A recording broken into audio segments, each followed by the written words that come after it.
verse 14, he says, both to Greeks and to barbarians, both to the wise and to the foolish.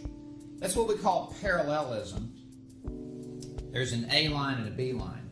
It's the way to say the same thing, but with different words. And so when he says to Greeks, that refers to those who are the up and out, those who are at the top of society's rung, those who are the cultured, those who are the educated.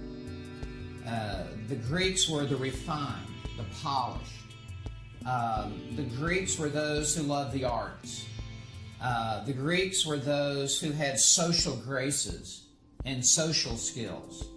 The Greeks were those who had arisen to the top of the ladder and were at the top of the social and cultural scene. The Greeks had read the philosophers out of Athens. The Greeks were very conversant with people as though they had had a liberal arts education.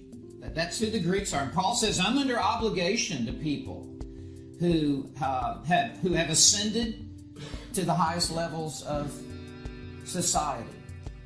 But then he also says, Paul doesn't just target one zip code.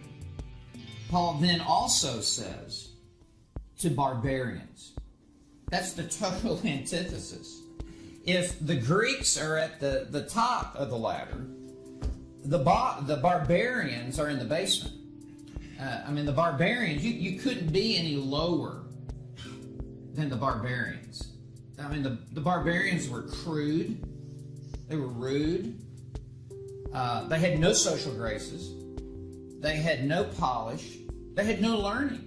They probably couldn't, in fact, they could not even read. And the word barbarian was a derisive term from the Greeks, looking down, because when the barbarians talk, their accent and their pronunciation is so crude, they just abuse the language that we can't even understand what you're saying.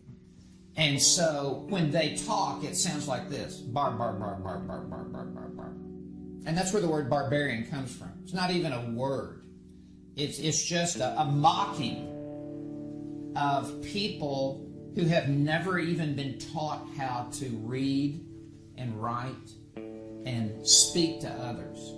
Now, this is a figure of speech known as inclusio, where you address the two extremes, and what is to be implied is and everyone else in between. It would be like saying this: from the East Coast to the West Coast, America is going to be great again.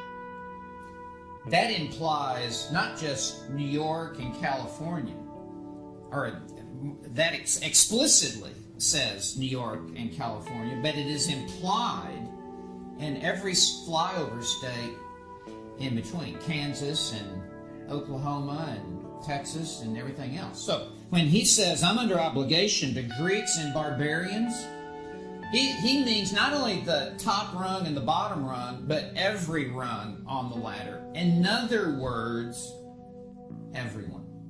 If you're breathing, I'm under obligation to you, before God and to God, to talk to you about Jesus Christ as God gives me the opportunity.